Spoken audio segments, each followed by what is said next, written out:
I don't know about you, but I could use a break from space stress.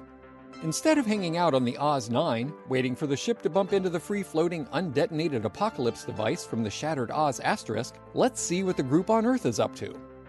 Last we heard, they were calmly sniffing soaps and stroking towels and helping Pluto get his hand out of a Mike and Ike's dispenser from the 7-Eleven. Though in the showertorium, for once they're not captives or indeed in any immediate danger. Really? Really? Look, if you just let go of the sweeties, you can pull your hand out. Then I will have squandered my last quarter. Why is your hand inside the machine? You know the sweets come to you.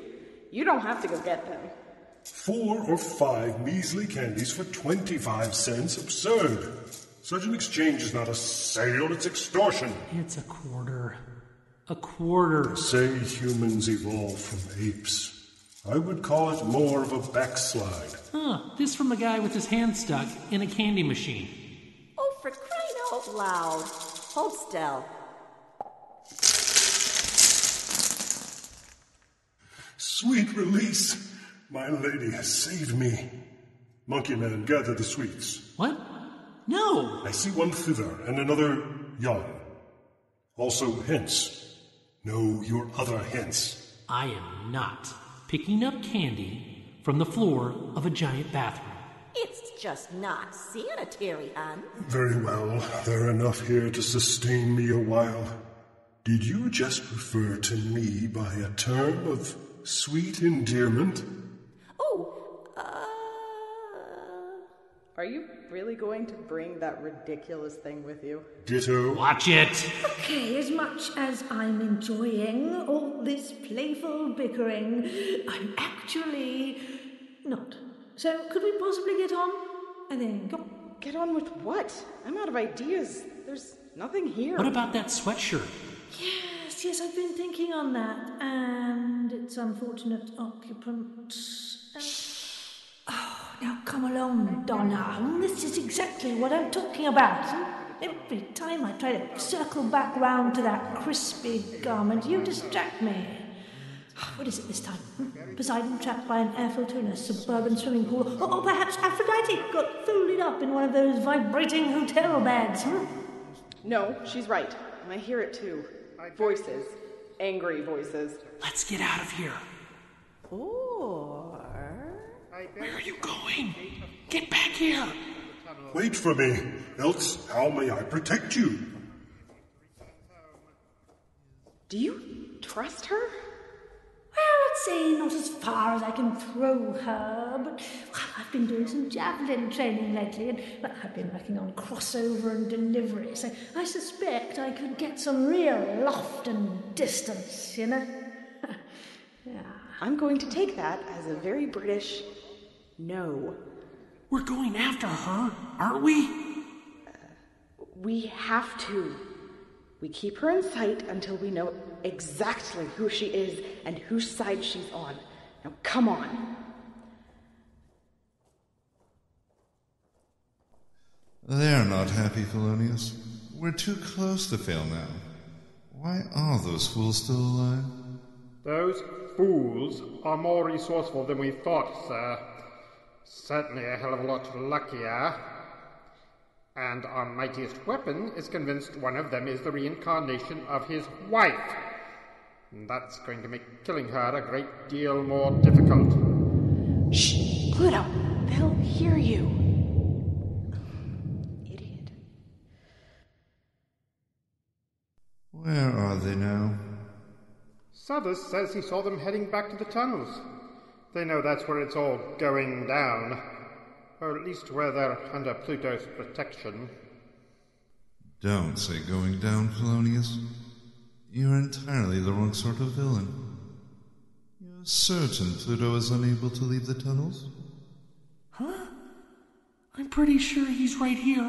Too close. Ugh, your breath smells like black licorice. The Licorice All Sorts machine was less sturdy than the Mike and Ike's. Sweet? Oh, sure. Thanks. Wait. Where did you have these? Will you two please shut up? For heaven's sake, Felonius, get to the point. One would think you're simply filling in space between key plot points. Is Pluto stuck in the tunnels? I buried his key to the gates of Hades at the entrance to the tunnel. Without it, he is unable to leave the tunnels and unable to return home. Am I? Oh, do you suppose they mean this key? You are a never-ending fountain of surprises, aren't you? Yes, and a bit of a mole, for that matter. I like digging. You're trying to come back to me, my love. I do miss my backhoe. Did Felonius say that Southers told him we were heading back to the tunnels? Why would he do that? Is he protecting us? That man has the loyalty of a starving vampire at 5 minutes to sunrise. Meaning? Meaning he didn't just pop by for pancakes. Now, if he's directing them away from us, it's for some purpose of his own. She's right. We've got a lot of ground to cover. Maybe we should split up. No splitting up. I want to check out the tunnels. Let's split up. I'll go with Julie. Actually, that's not a bad idea. I'd like to check out the greenhouse. We need to see what they've got growing in there and get an idea of what we're up against. So we're walking into a room full of giant carnivorous plants. Is there a third option? Like maybe I should check out the hotel restaurant or one of the guest rooms? All right, how about this? Ben, Julie, Donna, you'll canvass the greenhouses, maybe get a rough count of their numbers, and Pluto and I will head to the tunnels. Yes, I really rather do need to locate my cane. I wish to accompany my lady. She and the humans will need my protection. We're good. Thanks. Ease up on the testosterone, honey. You might need it later. Yes, I think we'd best keep you and that key separated until we have a better notion of its powers, eh? Consider it contraception. No. Oh, never mind. If you're all done divvying yourselves up, those two are still talking. Might want to hear some of this, just saying. Are you sure? That's a dangerous plan. I can think of no other options. And if it works, it will pay off. Enormously. Very well. I shall see what's left of you at dinner. Black tie tonight. I'm off to hire another housekeeper. Another, sir? That makes 4 this month. Yes, well, apparently the plants are attracted to the smell of the disinfectant we use. Could you not just switch brands? No, that's not. We do get a sizable discount on the one we're using. More than enough to pay off the occasional next of kin. If I could just ask one more question about our secret plan. No, not now. Do you think someone can overhear? No, I'm just bored with it. Damn it. Did you get any of that? Nope. You folks yacked right through it. I might have to enroll all of you in Clandestiny 101, knowing when to shut up to ensure you have a future.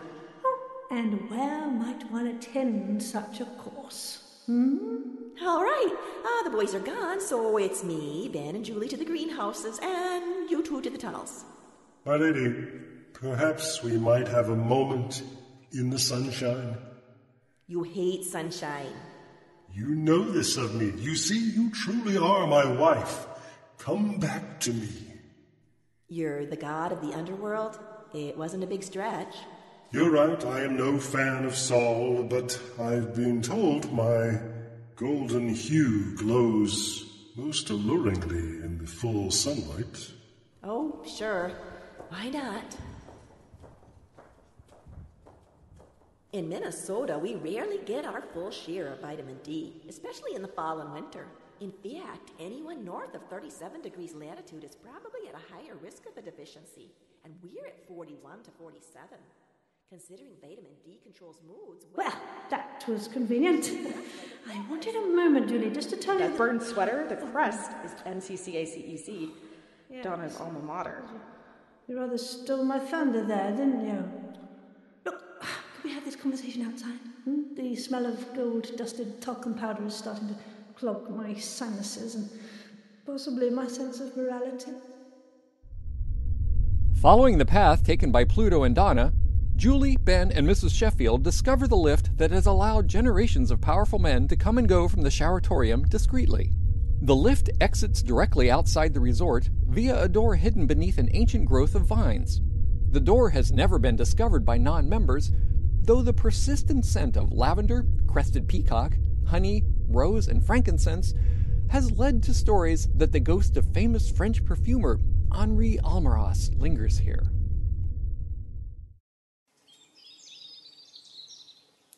Okay, explain.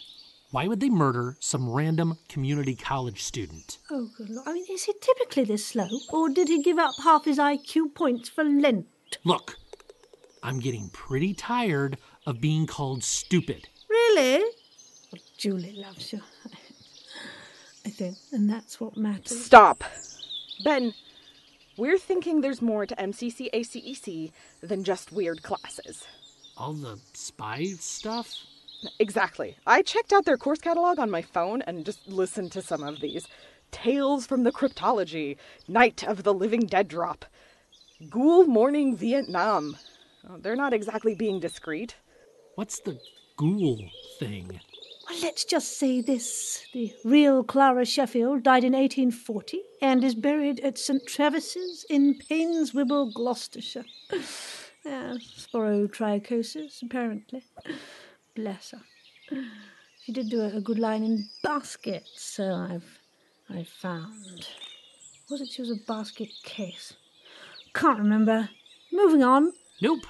I heard died and wibbled. A ghoul is an agent who scouts for identities of real people who are dead. They're good cover for living agents. Mm-hmm. Why do you know that? The point, Benjamin, no, I'm not pointing over there. Listen, is that Donna's school appears to be something of a training ground for agents. You see? Well, that's good, right? That means she knows things and probably has a secret weapon in her, I don't know, hat pin or something? Hat pin? Or something. I mean, she's not even wearing a hat. It's a bit suspicious, wouldn't you say? A giant pin sticking out of your head, not to mention painful. Feel a little prickled, eh? It was just an example. Is Lent nearly over? We do waste a lot of time explaining. The problem is, we don't really know which side she's on. And she's got Pluto, who could be a real danger if she's not on ours. So what do we do? I think for now, we do what we said we would. Split up and do some investigating. We can at least keep Donna and Pluto apart to make them less of a threat. Thunder aside, I do think Donna's the bigger concern, don't you? Crack shot, well trained in the sneakier arts. You sure you can keep her in hand? At least there's two of us. Oh, you are sweet. Dear. Shh, they're coming. Okay, Ben, let's get moving to the greenhouses. Mrs. S, let's meet back at Pluto Spring at 7 p.m. Wait, what? No. As Julie, Ben, and Mrs. Sheffield were discussing their concerns over Donna, Donna and Pluto were discussing concerns of their own. Especially in the fall and winter. In fact, anyone north of 37 degrees latitude is probably at higher risk of a deficiency, and we're at 41 to 47. Considering vitamin D controls moods, well, I'm pretty sure that's why the polka is so popular. It's peppy. It is rather pleasant to hear the sounds of birds other than vultures, buzzards, and condors. You've been up here for a long time, no? I'd have thought you'd be used to it. Over the long course of my existence, a couple of 100 years is merely a blink. Oh, right. Infinite and all that. So, what did you want to tell me? Also, could we maybe find some shade? I feel a little exposed, and you're sort of blinding me there, Goldilocks. Stroll with me to yon grove of willow trees. There are none here to espy us. All righty. How far is yon? Oh, about 3 stades, give or take a couple 100 Ps. Oh, sure. My love, I fear you do not enjoy the trust of your companions. I know. Hazard of the job, really. I don't take it personal. Do you think you could be in danger from them? I'm not worried. Ben's a sweetie, but he couldn't defend himself against an allergy attack. If I have to, I can take him hostage to make sure the other two behave. Very well. But I do have an escape hatch, should you need it. It can take you very, very far away. You're not talking about Hades, are you? Not in the traditional sense. Though if it's true that hell is other people, it's closer to hell than one might think at an idle glance. Is that what you're guarding? My loyalty is as ragged and full of holes as Caesar's toga on the 16th of March, my love. I'm not yet ready to betray my oath, not even for you. Do you hate me? Our neighbors over in Michigan have a saying, just 'cause it's Christmas in Bronner's doesn't mean you can leave Grandma in the car. Does that answer my question somehow? Bronner's Christmas Wonderland? It's a star over in Frankenmuth that's decorated for Christmas all year long, even in the heat of summers. Okay. You can't always trust what your senses tell you, that's all. Sometimes you gotta step outside and verify. Still not sure if we're good here. We're good. You gonna share those Mike and Ikes? Only if you eat the green ones. I don't like the green ones. Fine. But you can keep the licorice all sorts. Yuck. Perhaps we should head back so we don't further fuel their suspicions. You haven't asked me if I'm a good guy or a bad guy. No, I haven't. I find such characterizations are rarely accurate or persistent. Wow. Wisdom really does come with age. Which is why it's a tragedy humans last less than a century. I'd stick my tongue out at you for that, but I don't think it'd help my argument. Probably not.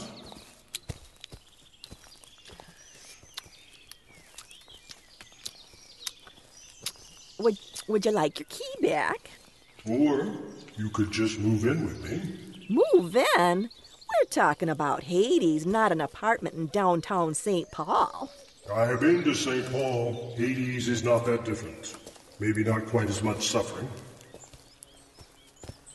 It's a very nice gesture, but what if I'm not the reincarnation of your Persephone? Well, the tradition is if I give someone food and they accept, then they must live with me and be my bride. At 7 p.m. Then I hope you and Ben will be very happy together. Wait, what? No. What did you just say about you and Ben? Nothing. Don't worry. We best skedaddle if we want to keep from being seen.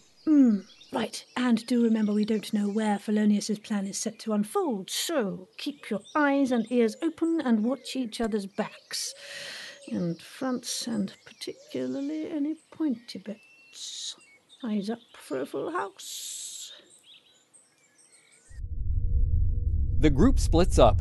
Ben, Donna, and Julie head to the greenhouses, with Ben ducking behind small buildings, shrubbery, and the occasional confused guest to avoid being seen, while Donna and Julie stroll along behind, silently enjoying a rare moment of sunshine.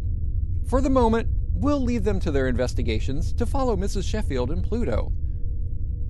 I must warn you, death awaits someone in the tunnels tonight, so if you need to stop and take a few deep breaths before continuing, or get some popcorn if you're that kind of a person, now might be the time.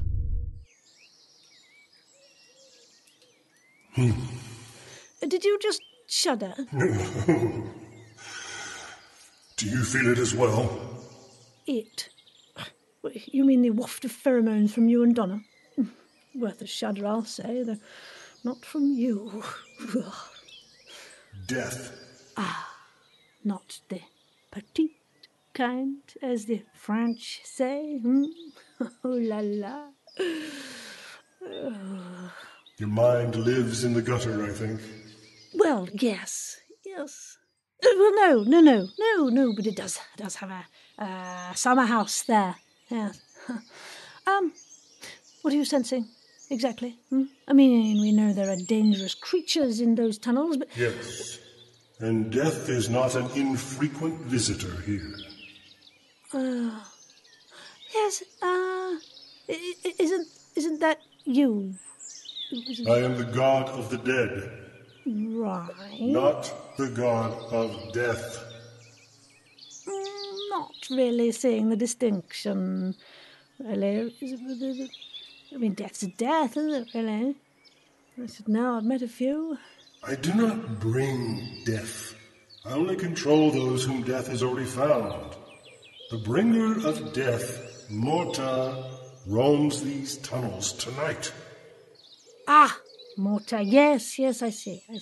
But, well, as you said, she's got a few holes punched in her kill 10, get 1 free card, so why the shudder now? This death is different. It shifts the scales. Now, what in the 7 flavors of Meemaw's prize-winning bathtub sorghum syrup whiskey took you so dang long? I dropped that hint with Felonius ages ago. All right, untwist your bolos, you... So where's the rest of your little clan? Oh yes, they are watching from a distance through powerful scopes atop even more powerful rifles, so you just behave yourself. Mrs. Sheffield, you are nearly as adept at hogwash as the second-to-last fellow of Pixies at the annual San Antonio Polish-'em-Off Barbecue and Two-Step Festival, but I wouldn't trust you to slap a gnat and not call it an eagle. That was good. I should have written that down. Ah, now that has got to be the grand champion and best in class of mixed metaphors, I congratulate you. Why are we here? Because Tiberius is in there. Tiberius? He ventures into the tunnels only rarely.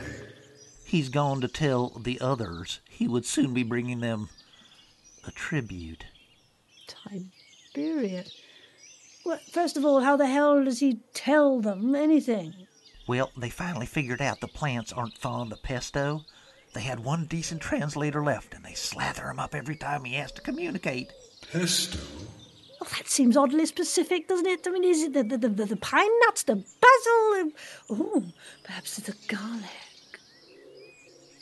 Ma'am, your capacity for going off track would make the Donner party blush. Well, I just prefer not having to break out the magic bullet every time I want to walk safely through the tunnels, you see. Any interest in knowing what or who that tribute is? It better not be a ram. I haven't had a good ram in centuries. Oh, me neither. But, you don't hear me complaining about it at every turn, do you? He's telling the others that he's given them his brother. His own brother? That's unthinkable. I suspect a tribute doesn't mean hazing. I mean, wear a dress full of whipped cream and fire ants to the grocery store after drinking a bottle of vodka, that sort of thing. Woof. Yeah, it ain't a fraternity. It's fratricide. But is that the sort of thing the others want? Really? Well, as long as they ain't covered in pesto, they ain't too picky about what they eat. Ugh. Yes, but clearly Tiberius believes the tribute of a brother is of high value.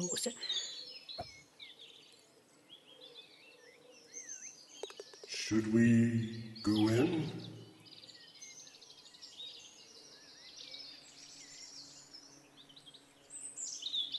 I reckon we better figure out what's going on in there. Oh, Lord have mercy.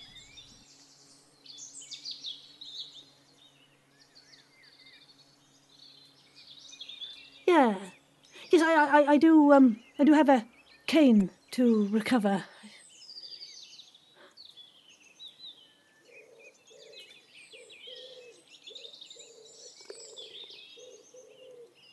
Right. Ladies first then, eh?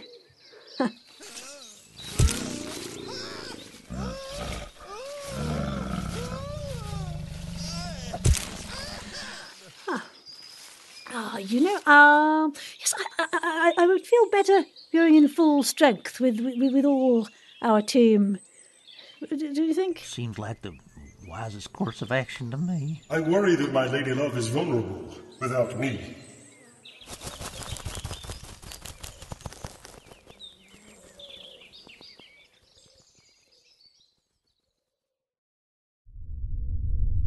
And so, launching excuses like Oz 8,000 ships on that distant Tuesday, Mrs. Sheffield, Pluto, and Mr. Suthers race for the greenhouses and the fragile safety of numbers.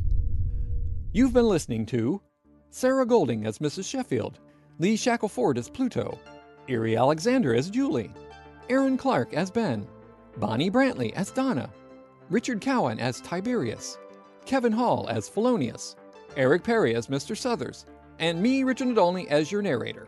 Things are brewing, and I don't mean the combination of licorice all sorts, Mike and Ike's, except the green ones, and mead in Pluto's belly.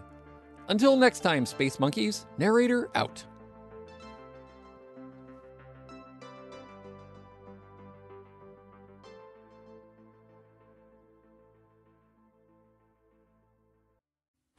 Good morning, Agent Phillips. In a time when things are at their bleakest, a terrorist could shut down airport control towers or nuclear power plants. When villains threaten every corner of the globe. Some of the most dangerous people in the world. Only one man has the skills, the wit, and the talent to save us all. The greatest man who ever lived. Secret Agent Chet Phillips. Chet Phillips? Where is Chet Phillips? You know what? Nope. I don't even want to hear the rest. For the first time in agency history, Agent Phillips has declined a mission. Yes! Mission rejected. The adventures of the world's most secret agents. The backups. Skip Granger, master of the code word. Why don't blind people go skydiving? Because it frightens the dog. Mackenzie McGrath, computer genius and identity thief. I'd also like to just point out that my part in your plan seems to be to use $5 million worth of state-of-the-art equipment to change a postage stamp. Bowden Moncrief, actor and master impersonator. You know, I heard from my agent that they're interested in me for the 12th Angry Man at the Don Rickles Dinner Arena. Gloria, former White House intern. Do you see the tiny dots on the coffee cups? It's a ternary code I invented. This one's Earl Grey with half and half. When the hero doesn't want to help, they're the world's only hope. Any questions? Yes. Are these assignments gonna just keep getting more and more terrible? Mission Rejected is a monthly full-cast comedy adventure. Subscribe on Apple Podcasts, Spotify, or wherever you get your podcasts.